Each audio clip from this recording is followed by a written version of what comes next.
최근에 송파구 잠실 리센칠 갔다 동네들이 왔어요. 나와가지고 저 갔다 갔다 오셨어요? 저는 항상 갑니다. 어떠셨어요? 네, 갔더니 없던데요. 매물이요? 네, 그런 매물 없던데요. 그러니까 제가 보니까 좀 특이한 거래가 아니었나 싶은 부분이었어요. 급전이 필요하신 분에게 단기간에 마련할 수 있는 능력자만 참여할 수 있는 그런 시장, 이게 이 유동성유기의 특징이에요. 다시 말해서 가격이 폭락하는 시장이 아니라 유동성이 없는 시장이다. 대출을 다 막아놨기 때문에 벌어지는 일들이고 또 경기가 그만큼 안 좋다라는 걸 보여주는 사례일 수도 있겠다. 그래서 기사들이 많이 나왔던 게 12, 16 대책을 내놓은 이후에 서울 강남권의 초고가 아파트들이 하락세를 보이고 있다. 정책 효과가 먹힌 거 아니냐, 이런 기사들이 쏟아져 나왔거든요. 예, 일부 있다니까요. 맞아요.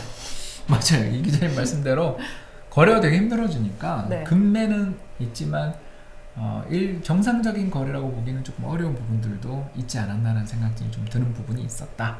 그리고 두 번째, 풍선을 엄청 강남 3구, 4구를 누른 대신 주변 지역이 풍선이 나는. 왜냐하면 이제 주택 가격 상승에 대한 기대들은 여전히, 왜냐하면 입주 절벽까지는 아닐지 모르지만 2021년 이후에 신축 주택 공급의 감소, 특히 맞아요. 핵심 지역 감소에 네. 대한 우려들은 여전히 시장에 존재하는 것 같아요. 핵심 지역 신축이 아니더라도, 네. 그러니까 준신축이라는 건 10년 차, 15년 차 정도까지 신축으로 본다던가, 네. 더 나가서 아니면 핵심 지역 아니더라도 신축이면 프리미엄이 붙는 이런 일들이 지금 벌어지는 시장이기 때문에 주도하던, 항상 깃발을 먼저 올리며 뛰어나가던 핵심 지역 부동산 시장은 좀 조정이다. 그러나 전반적인 시장의 일반적인 조정으로 확산되고 있다는 징후는 아직까지는 안 보이더라. 이렇게 말씀드릴 수 있겠습니다. 좀 전에 풍선 효과 말씀하셨는데, 그러면 송도나 용인, 광명 이렇게 수도권 아파트 가격이 오르는 게 바로 풍선 효과? 그렇게 볼 수 있고요. 특히 그 대출을 못 받게 딱 돼 있는 시장은 딱 막히는데, 대출이 가능한 예를 들어서 비규제 지역 또는 비조정 지역 같은 데는 레버리지를 일으킬 수 있잖아요. 네. 그러다 보니까 그런 지역으로 쏠리는 거죠. 쏠리며 안 오른 데를 돌아다니는, 또는 덜 오른 데를 돌아다니며 그 가격을 또 규제 가격까지 올리는 경우들을 만드니까 걱정이고요. 제 생각에 일단 앞서 말씀드린 것처럼 금융시장의 패닉이 실물 경제에 안 좋은 영향을 미칠 수 있기 때문에 시장의 분위기는 지금 풍선 효과도 좀 진정되지 않겠는가? 저는 일단 핵심 지역에 진정된 부분이 좀 파급될 가능성들도 염두에 두시고 거래하시는 게 좋을 것 같다. 이렇게 보고 있습니다. 과거에 뭐 금융위기랄지 9.11 테러 당시에 주식시장이 안 좋았을 때 부동산 시장은 어땠을까라는 궁금증이 생기더라고요. 금이랑 비슷해요. 그러니까 파국적인 폭락과 공포가 확산되면 집값도 조정받습니다. 그러나 덜하다, 상대적으로. 주식에 비해 덜하다. 이해되시죠? 그게 대체 자산의 특징이에요. 주식과 부동산 중에 어떤 거 투자하냐고 여쭤보려고 했는데 지금 장기적으로는 부동산이 부동산에 예, 장기적으로는 부동산이 좋습니다. 이게 왜 그러냐면 부동산은요, 사용 가치, 주거 안정을 시켜주기 때문에 선진국의 여러 핵심 도시들, 런던이나 프랑스나 그 파리라든가 아니면 미국 가보시면 100만 불짜리 집이다. 우리도 한 10억, 12억 정도 되는 집인데 월세 얼마인가 한번 조사해 보시면 대부분 3,000유로, 3,000달러 이상이라는 건 금방 다 느끼셨을 거예요. 그럼 1년이면 대략 한 4%, 집값의 4%, 5% 정도의 임대료를 물게 됩니다. 네. 한국은 덜하죠, 이게. 전세 제도가 있으니까. 네. 우리는 상대적으로 임대료가 좀 싼 편에 속하는데, 다른 서구 선진국들은 매년 집을 보유한 것만으로도 4에서 3% 이상의 기회비용을 누리는 거죠. 임대료를 남한테 안 줘도 되죠. 네. 근데 대출은 얼마죠 지금? 1%. 제로금리로 대출 가능해요. 일본 같은 경우에는 0.5%로 30년 만기 모기지가 가능합니다. 네. 고정금리로. 이런 것들이 되면 임대보다 자가 보유가 훨씬 유리하겠죠. 임대의 기회비용을 감안한 부동산 시장의 장기적인 그 수익률이 연평균 얼마냐 하면 전 세계 16개 나라 그리고 지난 150년을 기준으로 해서 보면 6.99%. 왜냐하면 3-4% 정도의 임대료를 세이브하는 효과를 계속 기대할 수 있기 때문에 그걸 가지고 생각해보면 집값은 한 2-3% 정도 오르지만 임대료로 계속 보상받는, 기회비용을 보상받는 환경들이 조성되는 거죠. 반면 이제 주식은 어디서 돈을 대부분 벌었냐면 배당으로 벌었어요. 네. 미국의 지난 100년 동안 주식시장 수익률이 7%라고 그러는데 그중에 배당 수익률이 한 4.5% 사이에요. 그래서 배당을 제외하면 역시 주가 상승은 크지 않거든요. 근데 주식시장은 지금처럼 격렬한 변동성을 보이는 반면 부동산은 상대적으로 좀 안정돼 있고, 특히 2008년대를 보시면 서울 수도권의 좀 일종의 투자 상품의 특성을 지니고 있는, 그러니까 모든 국민들이 쳐다보는 투자자들이 굉장히 많은 관심을 가지고 있으면 이게 투자 상품이 되잖아요. 네. 그런 투자 상품이 되는 자산들은 2008년 글로벌 금융위기 때 확실히 조정을 받아요. 근데 그 지방광역시 부동산 시장은 2008년이 있었는지도 모를 정도로 집값이 꾸준히 우상향하는 걸 발견할 수가 있습니다. 이런 것들을 놓고 보면 레버리지도 많이 들어가고 사람들이 금융시장, 업계 이런 데 노출이 많은 분들이 갖고 있는 부동산 시장은 아까 말씀드린 것처럼 조정이 있을 수 있다. 그래서 서울 핵심 지역과 수도권 지역은 저는 좀 조정이 있을 수 있다라고 보는 쪽인 거죠. 그 대신 지방의 부동산이라든가 또 미분양의 레벨들이 줄어드는 지역 같은 경우는 오히려 상대적으로 안전해 보일 수도 있는, 그렇게 보여집니다. 그래서 부동산 시장이 먼저 고려돼야 되는 자산이고, 그 여력을 가지고 주식에 투자를 하시는 게 현재까지는 자본주의 역사를 놓고 본다면 그게 더 맞는 투자가 아닌가라는 생각을 하게 되는 것 같습니다. 자가를 일단 보유한 뒤 남은 여력으로 주식을 투자하면 되겠다. 특히 그 전세를 자기 능력으로 전세를 사시는 분들 있잖아요. 네. 그러니까 전세 자금 대출이 아니고 네. 자기 능력으로 전세 사시는 분들이, 그분들은 좀 안타깝다고 그분들은 저는 봐야겠죠. 좀 주택 시장에 대해서 너무 비관적으로 보는 거는, 그거는 조금 고민은 해봐야 될 부분이 있다. 앞서 말씀드린 주택의 전세 가격 앞으로 임대료가 오른다는 뜻이죠. 네.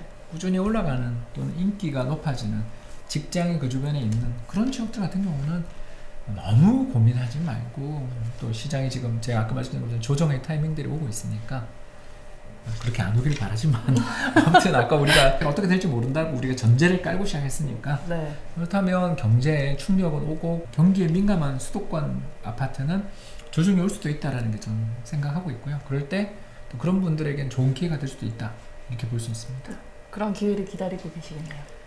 저는 아까도 말씀드린 것처럼 주식을 제일 지금 싸다고 보고서 저가 매입했다가 고통을 겪고 있는 사람이라서 너무 그런 식으로 얘기하지 말아주세요. 향후 한 1, 2년 사이는 역사상 초유의 저금리 환경이 펼쳐질 가능성이 높은데, 능력되는 한에서 이런 대출을 받기가 되게 쉬운 신용도가 되시는 분들은, 아까 이야기했던 15억 이상의 고가는 잘 모르겠는데 네. 그 밑에 대출을 받을 수 있거나 또 비저정 지역 같은 경우는 저가 매수를 하기에 되게 좋은 여건이 될 수도 있거든요. 왜냐하면 금리가 너무 싸니까. 네. 그래서 당장은 금리 인하의 충격은 별로 없고 영향은 없다라고 저는 봤지만 장기적으로는 있거든요. 그런 점 염두에 두시면 좋을 것 같습니다. 주식은 빚내서 투자하지 말라는 얘기들을 하시잖아요. 근데 부동산은 빚내서 투자해도 괜찮다는 거죠? 그 변동성이 다르기 때문이죠. 주식의 변동성에 비해 부동산의 변동성은 네. 대략 계산하면 한 5분의 1 이하라. 무섭습니다, 주식. 저도 주식 시장에 20년 넘게 일을 했고 또 모 기관에서 운용도 했잖아요. 네. 자산 배분 일도 하고 했었는데 참 매번 느껴요. 그때 2015년 주가 중국의 위에나 평가 절하 이후에 그때 주식 시장이 그때 2200포인트에서 1800포인트까지 네. 쫙 빠질 때 순식간에 한번 20% 조정받을 때도 그랬었고, 이 대응이 정말 어려운 부분이 많거든요. 그렇기 때문에 주식은 너무 확신을 가지고 레버리지, 신용이나 미수나 대출로 투자하시는 거는 조금 삼가하시고, 자산 배분의 차원에서 주식은, 왜냐하면 고위험이지만 또 고수익으로 보답할 때도 있으니까 그런 차원에서 접근하자라는 뜻이지, 모든 레버리지는 나쁘다 이렇게 말씀드리는 건 아닌 게, 자산마다 변동성이 다르기 때문에 그 등락 폭이 다르기 때문에 염두에 두셔야 될 부분들이 그런 데 있는 것 같습니다. 올해 초에 박사님께서 한국 주식, 신흥국 주식, 그리고 한국 부동산이 올해 유망하다고 말씀하셨는데 아직도 같은 관점이신가요? 틀렸죠. 이런 걸 모르시다니 괴롭게 말입니다. 이전에 했던 전망들 수정이 돼야 되겠죠. 특히 근데 그때도 말씀드렸던 것 같은데 미국 주식이 저는 상대적으로 좀 불안해 보였거든요. 네. 왜냐면 너무 많이 올랐고, 특히 제 주변에 이렇게 조언을 구하는데 미국 주식은 조정 없고 미국에 있는 그 팡이나 마가 같은 그런 기업들은 세계를 제패하고 있는 초우량 기업이라 이런 주식은 한번 사면 장기 보유가 가능하다라고 단언하시는 분들을 제가 되게 많이 만나서 저는 반대로 미국 주식이 올해는 좀 걱정스럽고 차라리 한국이 낫다라고 생각했었는데 이런 식으로 맞을 줄은 몰랐어요. 아닌가? 미국 시장이 우리보다 더 많이 빠져서 지금 상황에서 주식을 갖고 있는 투자자들과 부동산을 갖고 있는 투자자들은 각각 어떤 투자 전략을 세워봐야 할까요? 일단 레버리지 유무가 제일 중요한 것 같아요. 주식은 좀 안타깝습니다만 빚을 내서 투자하신 분들은 변동성이 커지면 커질수록 더 위험해지기 때문에 네. 좀 뭐 장중 반등이라도 나올 때는 좀 줄이시는 수밖에 없는 것 같고요. 자기 돈으로 또 자산 중에 여력을 갖고 투자하시는 분들 입장에서는 지금이 그 1997년 외환위기 이후에 최저 밸류에이션들 내년 이맘때는 지금보다 그래도 좀 낫지 않겠나 희망스럽게. 왜냐하면 정책이라는 것이 대응이 가능하니까 좀 인내심이 필요하지 않나. 저도 사고 있다 그 말씀을 드린 것 같고, 계속 부동산 같은 경우는 앞서 말씀드린 것처럼 레버리지가 되게 이제 쉬워지는 여건, 금리가 굉장히 싸지는 여건이 오니까 여력 있으신 분들 입장에서는 경제 어려움들 때문에 유동성 문제로 좀 그 급매물이 나올 가능성이 있는 지역들이 아까도 말씀드린 그런 지역들이 있거든요. 네. 전세 가격이 꾸준히 올라갈, 그리고 주변에 직장이 있는 교통 여건이 좋은 그런 지역 위주로 정부가 불황이 왔을 때 그 재정을 쓸 때 결국은 고용 유발 효과가 높은 게 결국 토목 건설들이거든요. 네. 그런 것들에서 좀 우리나라 교통망들의 확충들에 대한 기대들이 부각될 수 있는 너무 멀지 않은 시간 내에 정부가 국책 사업할 가능성들도 있는 지역들을 좀 한번 살펴보시면 좋을 것 같고요. 바이오와 IT를 비롯한 이 신경제 산업들, 뉴 이코노미 산업들이 꾸준히 성장하고 있기 때문에 이런 산업들의 직결지 쪽으로 관심을 가지고 투자를 하면 좋은 성과가 있지 않을까 생각됩니다. 판교인가요? 너무 비싸죠? 기존 대출 갖고 계신 분들, 부동산 갖고 계시는데 기존 대출을 갖고 계신 분들은 갈아타야 될지 궁금해하시는 분들이 것도 있어요. 있겠죠. 근데 좀 시간을 두면 좋을 것 같아요. 왜냐하면 은행들 입장에서도 지금처럼 굉장히 힘들 때는 고정금리 대출 이런 걸로 롤오버할 때 조건들에 있어서 좀 여건들이 다를 수도 있고 그러기 때문에 향후 한 1, 2년은 저금리 환경이 출현할 수 있기 때문에 네. 변동금리 대출 가지신 분들은 즐기시면 될 것 같고요. 아까도 말씀드린 것처럼 제로금리 가능성도 있다고 보기 때문에 그게 이제 코픽스 금리 연동되니까 변동금리는 더 떨어질 가능성이 있다. 그리고 고정금리 옛날에 고금리로 받으셨던 분들은 차환을 제 생각에는 올해 하반기 정도에 한번 맞춰보시면 좋지 않을까 생각됩니다. 사심이 오늘 사심 방송이신 것 같아요. 뒤에 가서는 사심 방송이야. 진짜 그러면 안 돼. 네, 오늘 주식 갖고 계시는 분들, 부동산 갖고 계시는 분들 궁금증이 좀 풀리시지 않았을까라는 생각이 듭니다. 궁금한 게 더 있으시면요, 저희 댓글로 남겨주시면 박사님 또 모시고 여쭤볼 테니까 꼭 남겨주시고요. 들으신 내용 토대로 성공 투자를 꼭 하셨으면 좋겠다라는 생각이 드는 시간이었습니다. 네, 박사님 오늘 감사합니다. 감사합니다. 또 나오실 거죠? 그만해.